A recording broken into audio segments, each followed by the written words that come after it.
Selamat siang Bapak Ibu yang saya hormati. Sebelumnya saya akan melanjutkan pemaparan dari Bu Rima yang tadi sudah mengupas lebih jauh tentang apa itu tindak pidana, apa itu perbuatan, kejahatan dan lain sebagainya. Sebelumnya saya ingin mengingatkan kembali ke Bapak Ibu sekalian, apa sih sebenarnya fraud itu? Ya, fraud itu di sini adalah segala bentuk kecurangan di dalam pelayanan kesehatan terkait dengan program JKN, itu dinamakan fraud. Di sini Bapak Ibu sekalian bisa kita lihat bahwa para pihak yang terkait di dalam skema JKN ini yang bisa melakukan fraud itu ada PPK, penyedia pelayanan kesehatan, peserta atau bapelnya sendiri. Nah, ini yang tadi disinggung oleh Bu Rima bahwa yang mana yang mau kita sasar, yang mana yang saat ini yang akan kita tindak nih. Untuk BPJS sendiri sudah ada ketentuan yang mengatur Undang-Undang Nomor tahun 2011 yang mengatur tentang BPJS. Di situ sudah tertera tentang pengaturan pemidanaan dan sanksi pidana maupun perdata terkait dengan fraud atau pelanggaran penyimpangan yang dilakukan oleh BPJS. Para pihak di luar BPJS itu hingga saat ini belum ada peraturan yang mengatur, sehingga Bapak Ibu sekalian kita akan menarik peraturan tersebut menjadi di atasnya atau menjadi dasar yang kita acu adalah KUHP atau Kitab Undang-Undang Hukum Pidana dan juga Kitab Undang-Undang Hukum Perdata. Lanjutnya, Mas. Bapak Ibu sekalian, kemungkinan fraud pada penyelenggara JKN yang sangat mungkin atau sangat sering terjadi itu antara lain oleh PPK sendiri, provider atau penyedia pelayanan kesehatan itu contohnya penagihan jasa yang tidak diberikan. Kemudian kecurangan terhadap diagnosis, dalam kaitannya di sini upcoding. Mungkin sudah dijelaskan oleh Pak Henevi atau Bu Putih tentang apa itu upcoding. Kemudian ada juga yang memasukkan obat nama dagang menjadi generik. Kemudian ada istilah klaim yang tidak benar atau pemalsuan klaim terkait dengan pelayanan laboratorium dan terapi fisik.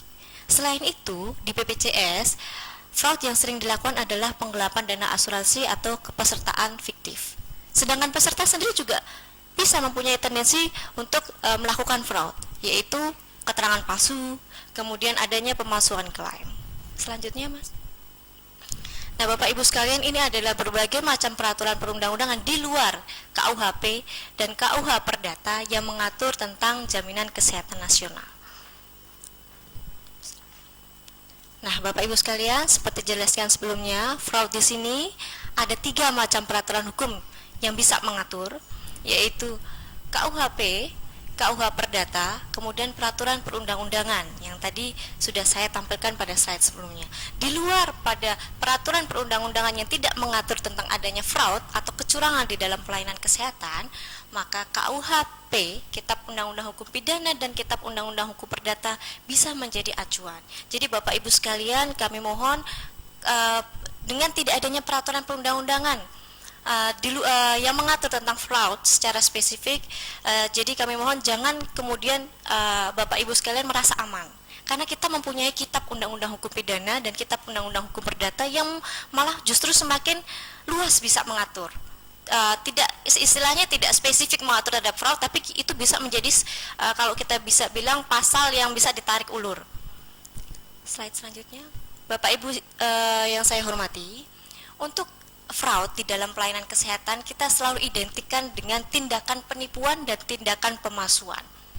Ya, di mana tindakan pemalsuan itu selalu mengikuti atau tindakan yang setelahnya kita melakukan tindakan penipuan.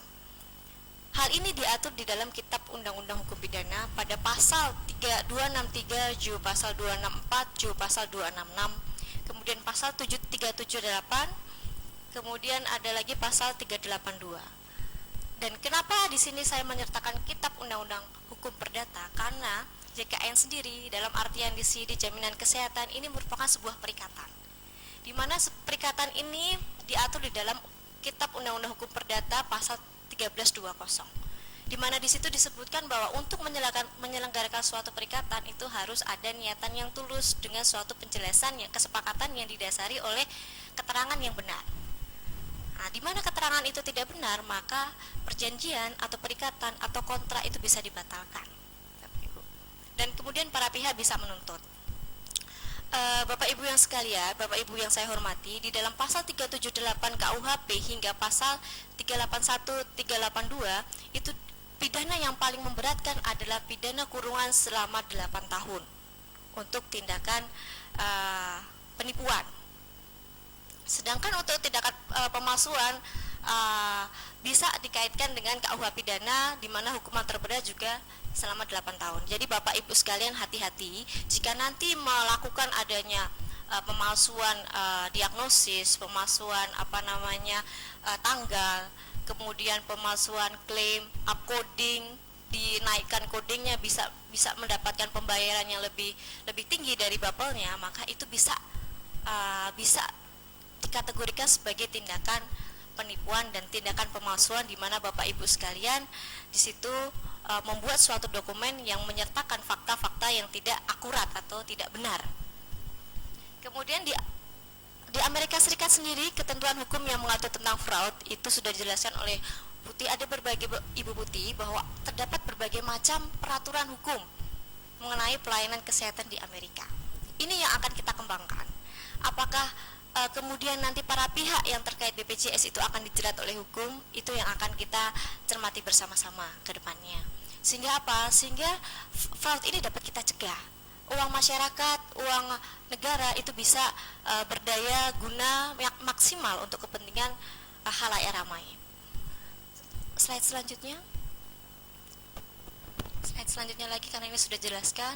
Nah, sanksi yang yang bisa diberikan tadi sudah dijelaskan adalah sanksi terkait dengan pidana, perdata, dan administratif. Bapak Ibu yang saya hormati, ini bisa nanti didiskusikan terkait dengan BPJS. Seperti kita ketahui bersama tadi, di BPJS adalah undang-undang yang mengatur Badan Penyelenggaraan Jaminan Sosial. Di situ sudah terdapat fraud.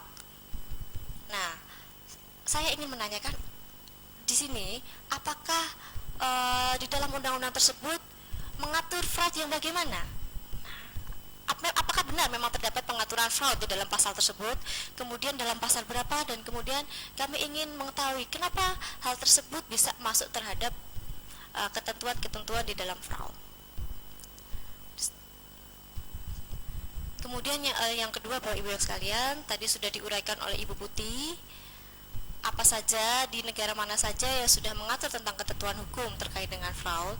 Kemudian cermatilah kembali pendidikan fraud yang ada di luar negeri, dan cermatilah kembali Kitab Undang-Undang Hukum Pidana dan KUH Perdata yang berlaku di Indonesia. Dan Bapak Ibu yang sekalian yang saya hormati, apakah KUHP dan KUH Perdata dapat dijadikan dasar hukum penindakan fraud di Indonesia? Tadi sudah dijelaskan oleh Bu Rima bahwa di luar peraturan perundang-undangan yang perlu mengatur tentang fraud yang lebih detail atau lebih spesifik, itu bisa dijadikan dasar hukum. Namun alasannya kami mohon Bapak Ibu untuk bisa mengulas kembali kenapa KUH Pidana dan KUH Perdata kemudian lantas dijadikan dasar hukum di dalam penindakan fraud pada skema JKN di Indonesia.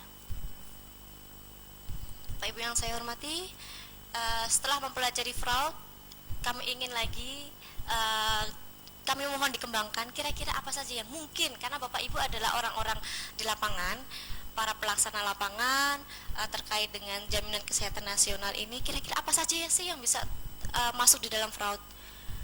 Dan kemudian saya tadi sudah uraikan tentang bab penipuan, bab penindakan terhadap pemalsuan keterangan, maka dasar hukum mana saja, berapa tahun kira-kira lamanya, ketentuan hukum itu bisa menjerat si pelaku fraud. Sebelum saya tutup, saya akhiri apa yang sudah saya ulas. Saya perlu ingatkan, jika ingin membuat suatu aturan baru, maka cermatilah dulu Kitab Undang-Undang Hukum Pidana dan Kitab Undang-Undang Hukum Perdata yang sudah berlaku di Indonesia. Kenapa demikian? Agar nantinya para pelaksana di lapangan itu bisa mencermati pasal-pasal tersebut secara enak atau secara mampu melakukan analisis secara baik dan tidak bertentangan satu dengan yang lainnya. Karena tetap bagaimanapun juga Kitab Undang-Undang Hukum Pidana dan Kitab Undang-Undang Hukum Perdata ini merupakan landasan bagi terciptanya aturan-aturan baru yang tidak diatur secara rigid atau tidak diatur secara jelas di dalam KUH Pidana dan KUH Perdata. Terima kasih, saya ucapkan sekian presentasi dari saya.